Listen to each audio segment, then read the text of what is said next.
Hello friends, my name is Maria Khoreva and welcome back to my channel. Today I'm doing Q&A, questions and answers, kind of addressing your comments with tips kind of videos. Дорогие русские друзья, по традиции, который уже 3 дня, русский текст начнется со второй половины этого видео, вот с этой минуты, так что переходите, если хотите. I picked a few of your questions. It's of course not the whole spectrum, but I thought it would be nice to give you some of my advices and tips and pick the comments that I can answer with doing some of the exercises. So I'm going to try giving you tips along the way and also answer your questions. So let's get into this. So I'm going to find all of my questions here. Sophie Schultz asks, "Hi Maria, would you do a Q&A video?" Yes, I'm doing it now, so that was an easy first question. Let's get into the second one. Vicky K2 says, "Hi Maria, how beautiful and helpful are your tutorials?" Thank you so much. It's so nice to hear your kind words. Just out of curiosity, how many hours do you practice daily? Do you do cardio and Pilates every single day apart from your classes and rehearsals? And last but not least, to make you laugh, you should know that your name, Khoreva, means in my native Greek language, I was dancing. Thank you so much for this information. Yeah, I actually knew about that. It's so fun. Yeah, but concerning your question, I think during the quarantine right now I practice about 3-4 hours daily, but I don't really count the time, and I try mixing cardio and Pilates work every day because I think cardio is a very nice substitute for jumps and variations, and Pilates is just very nice work for strength, and if you have a lot of time it never hurt anyone to do some Pilates. So yeah, I try doing it every day, but maybe some days lighter, some days a bit tougher, and unfortunately I don't have an opportunity to rehearse right now, so I don't have any rehearsals, but my day starts with the ballet class of course, and then I do some of the fitness work. Okay. Evgenia Nurkova, this is a question in Russian, but I'm going to translate it in English. One question: all of these exercises are better to be done after the class, and if it's good to do them every day. So yeah, these exercises I would recommend doing them after the class because they target a little bit of a different muscle groups, and for me it was always very difficult to do these fitness exercises before the class because during the class my muscles would feel kind of weird. So yes, I would recommend after the class, and yeah, I think I don't know if it's right or not, but I'm doing them every day, so yeah, it's your choice. So, auf sincere в картинках, this is again a question in Russian. I wanted to clear it. Would my muscles bulk, my quads bulk up because of these exercises? So this is an interesting question because I myself try to be very careful about these kind of exercises, and I think it's all of our bodies are very different and everything is very individual about the muscles. So I would just say that be careful, do not overload your muscles, but I believe that from these exercises that I'm doing, it's not really affecting a lot of the bulkiness in the muscles. It's just for the strength, and I think it's very important for a ballet dancer as well. Not only the turned out muscles, but also a bit of like a traditional squat movements. So yes, I wouldn't say it would make a lot of a difference. At least I hope, but be very careful yourself. It's very Luca Salvatore asks if these exercises can be for men. Yes, I don't see any problems with that. In Mariinsky theater, there are classes for women and classes for men, but usually we mix up and the women go to the men's classes and men go to the women's classes sometimes. So ballet is pretty similar in terms of the, I don't know, the work, the ballet work and the fitness work, I think. So I think these exercises can be definitely suitable for men. You just have to find what works for you. So yeah. Okay, next question. LPS Sugar Plum Pie says, "You have such an amazing turnout. How did you get it?" Well, thank you so much. It's really flattering, but yeah, I myself, of course, don't think I have good turnout because it really requires a lot of work and I'm still really working on it. But the turnout is really the thing that is getting into you with the years of work, and every year it's hopefully getting better and better if you're working right. But I wanted to show you there's a little bit of an advice for the turnout. Let me put my phone away. So every exercise you do at the bar, make sure that you're really using, for example, battement tendu. So you are not going to this point and back to this point, not using any of your muscles. So this is very crucial for the turnout. You are really, when you are going to do this movement, every point of the way you are using the turnout muscles to help you. So you are pulling out of your hips and simultaneously turning out all of your muscles, and especially like in pliés. So I would find myself a few years ago just doing plié just like it would go, so just as I would do it normally, but now I'm finding that it's very helpful for the turnout, that you do this plié you control the motion, you do it very slowly, and you turn out every step of the way. So 2 counts down, for example, grand plié, 2 counts up, and you are really turning at every moment, turning out these thigh muscles, the calf area, the feet, and fondue, for example, right? So you are not just going down, you are really controlling and using these muscles to resist, to really like push from the floor and really turn out. And yeah, when you're closing from jeté or from grand battement, you are using all of these movements to improve your turnout.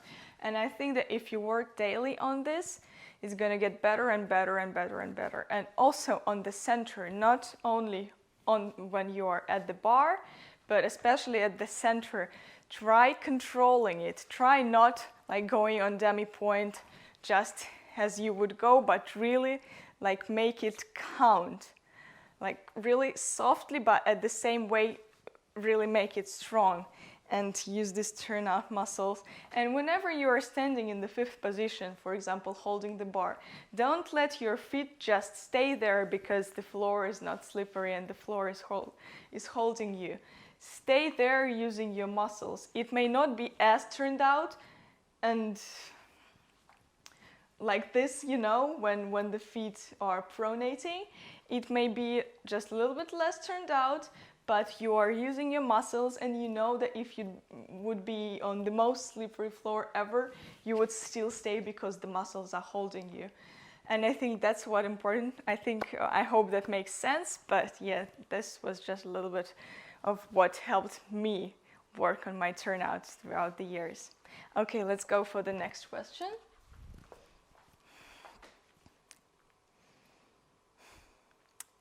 Louisa Littman, in Russian, but I'm going to translate it. She asks if I have the favorite exercises for balance in poses, for working on balance in poses. Yeah, I have a lot of favorites. Well, not a lot, but the exercises for balancing in poses are actually my favorite exercises, and they're very simple, actually. So let's say I would do them on center, these exercises, but you can try beginning holding the bar. So you would just stay in whatever pose you need to work on, for example, passe, and you would grab the arms, any arms. You can do with no arms or arms in 1st or 3rd position, doesn't matter. And you would do first plie in this pose, really trying to feel like you're growing through the top of your head. So really don't sink with your back, just really try staying straight, shoulders down, tall neck. And in this tall pose, you would do some pliés, for example, 16, and then you would do relevés. So trying to maintain this pose, to maintain your balance, and just a few relevés in this pose. You can do in any pose, like in arabesque. It's very, very useful to do something like this, like a few relevés. Then you can mix them up, like plie and relevé, and plie and relevé. And I find this very, very useful. And one of my very favorite exercises for like stability is when you grab your leg like this. You can grab it with right arm or the other arm, and you can do, again, plies here, trying to maintain the turnout and trying to stay tall. And this is actually a very nice warm-up exercise and a very nice exercise for stability and balance in poses. So yeah, Maggie Merely, sorry for my bad pronunciation, I hope I'm saying it right. I have a suggestion. Could you do a cool-down video, like do stretches that you do after class? I know it might be similar to this video, to the warm-up video I did, but it would be really helpful. I hope you see this, and thanks so much. Thank you for your comment, Maggie. It's so heartwarming. And yeah, I think I'm going to just show you my cool-down stretches right now. They are pretty simple, but they're really my favorite, so yeah. So my very, very, very favorite cool-down stretch is this one. So you're crossing one leg over another. It's my warm-up, it's my cool-down stretch, it's the stretch I'm scrolling through my Instagram feed while sitting in. It's so, so, so comforting for the tired butt muscles. So yeah, I'm just sitting here like this, and I'm just folding over, and it feels amazing after a hard cardio workout or after a long rehearsal. And the similar one is just this butterfly position, pushing the knees down and stretching forward, just really stretching the other muscles in this area. Also, the other stretch, as I showed you in my warm-up video, this one is so nice for cool down. Just try getting your knees together in this, don't slide away. Also, this one is very good when you are going over like this with your back, to stretch your back. It's very, very nice. And you can play with the legs here. Okay. And also, just a simple fold down, just bending the knees and just staying there, maybe going like even further there, just grabbing your head and pushing it and really stretching those hamstrings. And also for the arms, like putting them behind you and pushing the elbow down. This is very, very nice if your arms are tired. And this, just stretching it across. And also a standing quad stretch like this. So I like grabbing this heel, putting it against my butt and really trying to stretch my body forward here. So yeah, and the other leg as well. And of course, calf stretch. This is so important. Just stretching your calves. This and Achilles. So bending the leg with a straight leg and bending leg. Just like this. And I think these are my favorite cool down stretches. Okay, let's get into the next question.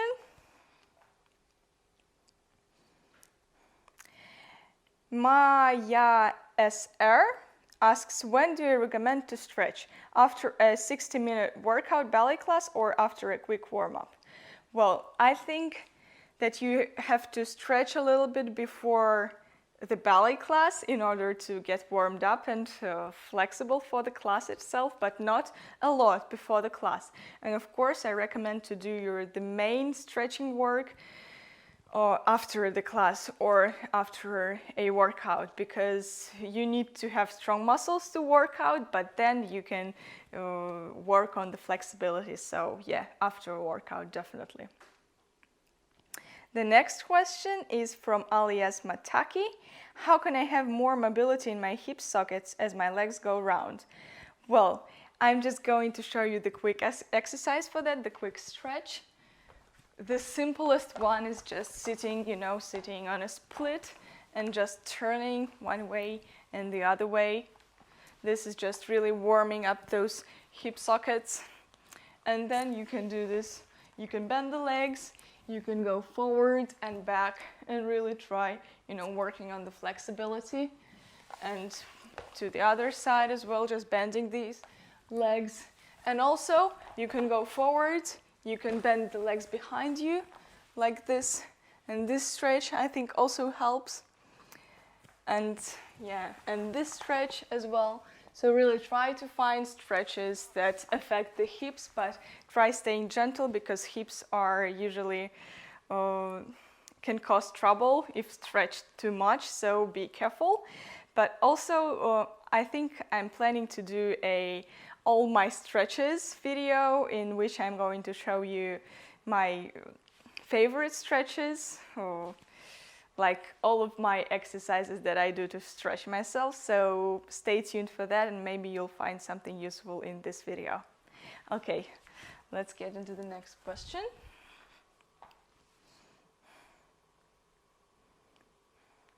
Maria Shesterikova asks if do I have any exercise routine for the feet? Actually, I do have a video already on that, on feet exercises and point work exercises, just some simple releves. So if you want to go check it out. But also, I wanted to give you, again, a quick advice on how to work more on your feet during your ballet class. So try, again, I'm going to demonstrate it on the example of Tanju. Try really feeling your floor every time you do this movement. So scratch, almost like scratch the floor, like slide and really try pushing into the floor every time you do Tanju. It would be also good to do this, well, actually it's very nice to do it during jeté, during remboursements. Really feel the resistance and feel like you are on the wooden floor and you are trying to scrape some of it off. So, and after that, after you did this movement and after you got into this point, push your arch even further. So really feel your foot. And I believe that this is like you can do a lot of feet exercises during the day, but when you work with your feet right during the ballet class, it's the most important work you can do. So yeah, just try thinking about it during your ballet class. Agnieszka Żmurko says, I heard that the arm technique, which is taught at Vaganova Academy, is famous for its elegance and beauty. I would be very pleased to know what's the secret behind its charm.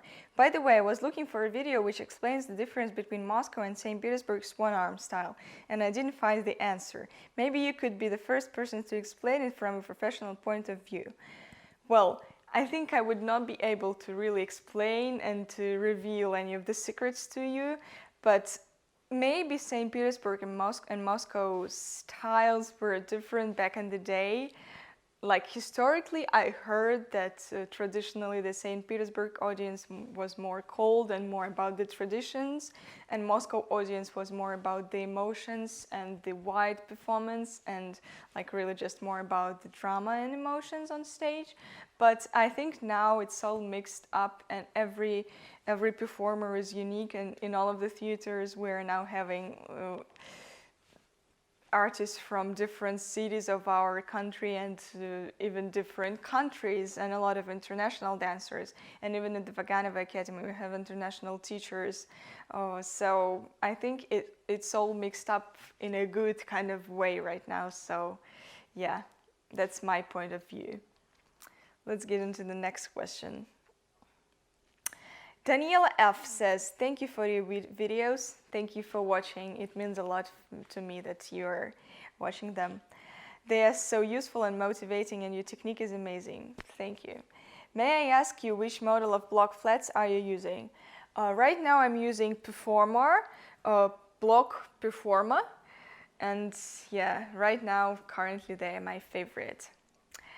Scarlet Ming says, love these videos. By the way, does anyone know where to get the gray professional ballet floor material flap thing that Maria is dancing on? The floors at my home are not the best for ballet, so I was wondering if I could get one of those. So the one that I'm using at home right now is a gift from a friend of a family, and it's no name, so I don't know anything about it. And I actually tried to contact Harlequin Floor and a couple more of the ballet flooring companies, but it didn't work out. And actually, I think that for the at-home exercises, any ballet floor would do, and they're all similar right now because the main issue is that the ballet floor consists not only of the top layer but also of the layer that is underneath, that is usually wood, that is springy, so that it's soft for the jumps. And the main difference of a true ballet floor is in this aspect, so I think like any ballet floor would really just do. Okay.